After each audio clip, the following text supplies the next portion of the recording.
ler só uns versículos em Deuteronômio, capítulo 32, só para a gente lembrar um pouco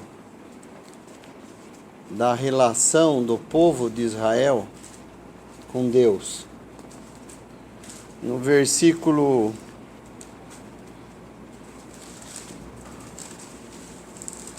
8, Deuteronômio 32, 8.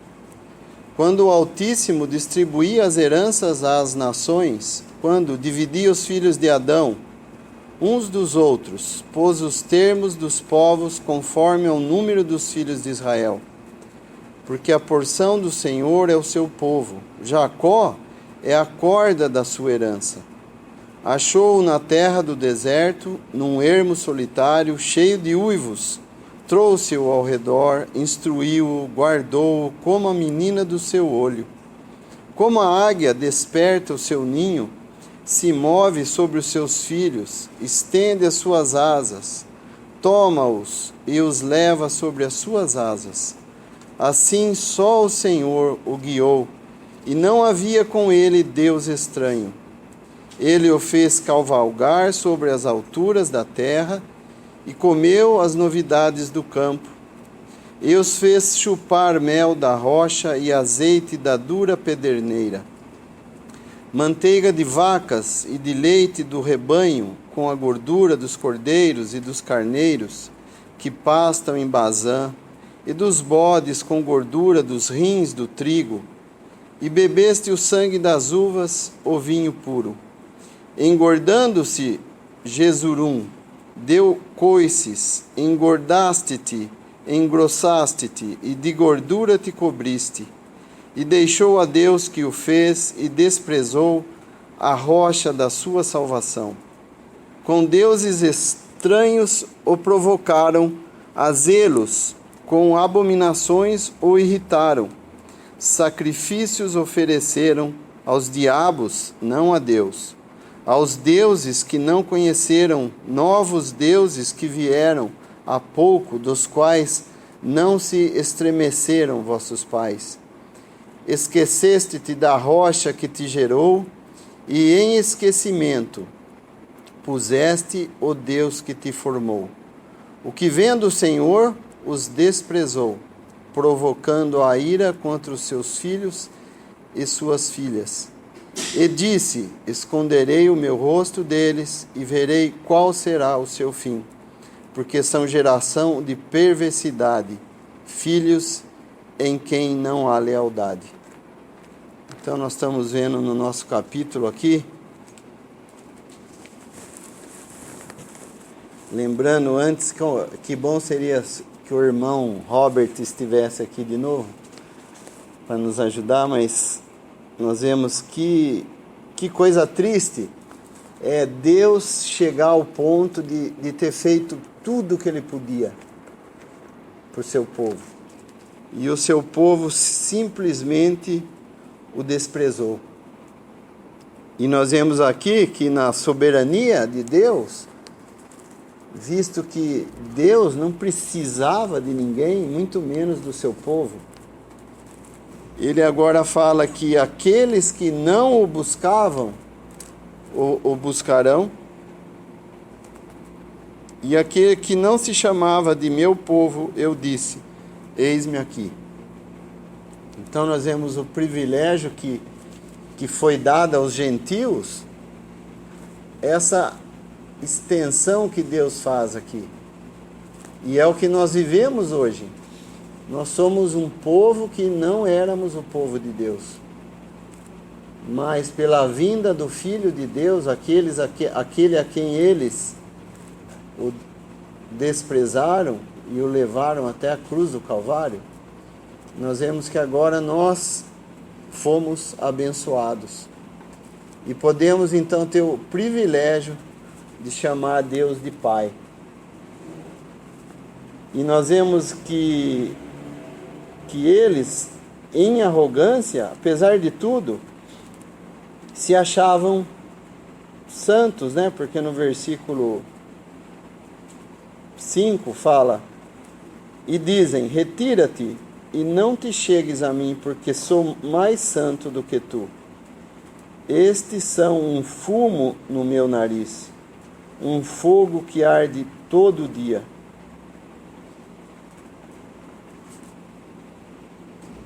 E aqui Deus vai dividi-los, né, em aqueles que são seus servos ou seus escolhidos, que representam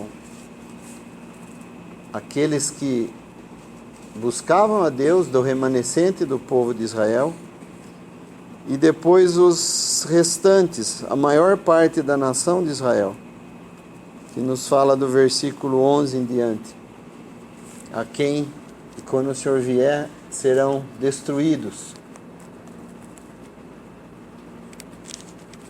E isso é uma exortação muito importante para cada cristão também, eu creio. Que nós muitas vezes podemos nos portar como o povo de Israel. O Senhor abrindo seus braços para nós, querendo nos guardar, nos ensinar, e nós achando que somos alguma coisa e damos a Deus o que sobra, como se Deus precisasse de nós e não nós dele. Esse é o fim, nós vemos, da nação de Israel, né? Se achar a ponto de dizer que eles são mais santos. E se esquecem de Deus, apesar de Deus ter feito tudo o que foi possível para que eles viessem. E nós vemos isso também no livro de Romanos, capítulo 10, essa profecia sendo repetida. Romanos 10, do versículo 1, fala assim: irmãos, o bom desejo do meu coração e a oração a Deus por Israel é para a sua salvação, porque lhes dou testemunho de que tem zelo de Deus, mas não com entendimento. Porquanto, não conhecendo a justiça de Deus e procurando estabelecer a sua própria justiça, não se sujeitaram à justiça de Deus. Porque o fim da lei é Cristo para a justiça de todo aquele que crê. E depois, versículo 16. Mas nem todos obedecem ao Evangelho, pois Isaías diz: Senhor, quem creu na nossa pregação? De sorte que a fé é pelo ouvir, e ouvir a palavra de Deus. Mas digo, porventura não ouviram? Sim, por certo, pois toda a terra saiu a voz deles e as suas palavras até aos confins do mundo. Mas digo, porventura Israel não o soube? Primeiramente diz Moisés: eu vos meterei em ciúmes com aqueles que não são povo. Com gente insensata vos provocarei a ira. E Isaías ousadamente diz: fui achado pelos que me não buscavam. Fui manifestado aos que por mim não perguntavam. Mas contra Israel diz: todo dia estendi as minhas mãos a um povo rebelde e contradizente. Um paralelo prático que a gente pode relacionar assim um pouco para entender um pouquinho os pensamentos de Deus com relação ao povo de Israel e com a igreja. Nós vemos que ambos, o povo de Israel esperava pelo Messias, a igreja espera pelo noivo, pelo Senhor Jesus Cristo vir buscar, porque de maneira tão maravilhosa ele vai fazer isso, porque ele não vai mandar uma comitiva, que já seria algo maravilhoso, né? Talvez mandar uma hoste de anjos descendo do céu para vir buscar os crentes, já seria algo maravilhoso. Não, mas ele não se contenta com isso. Ele falou que ele viria pessoalmente. O próprio Senhor Jesus vai vir buscar a igreja. E isso é uma coisa tão grandiosa que nós, às vezes, ou a maioria das vezes até, nós não consideramos importante. Porque quando ele estava aqui, ele falou que iria preparar-nos lugar na casa do Pai. Então, só de pensar que nós teríamos um lugar na casa do Pai, já deveria ser de conforto supremo, mesmo que passássemos pelas piores provações aqui nesse mundo. Porque se pudéssemos pensar coerentemente, que coisa mais importante para um homem, para um ser humano tem do que a vida eterna?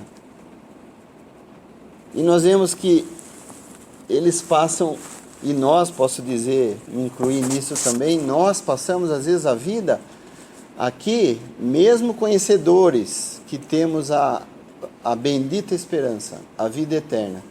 Nós passamos nossas vidas aqui, a maior parte do tempo, preocupado em que nós vamos ser, o que nós vamos fazer, o que nós vamos ter.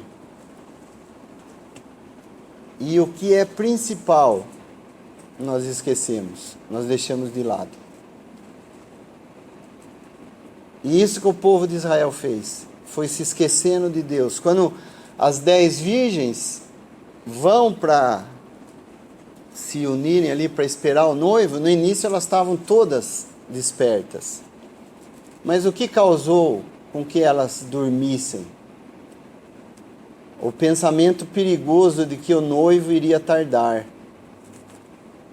E esse é a mesma armadilha que Satanás usou para o povo de Israel e usa hoje para a igreja. Colocar na cabeça do cristão que o Senhor está tardando e vai tardar ainda mais.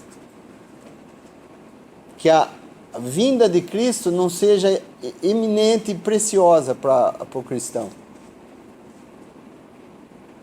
E aí vamos cair no que as virgens caíram. E vamos ter que, de um grito, acordar.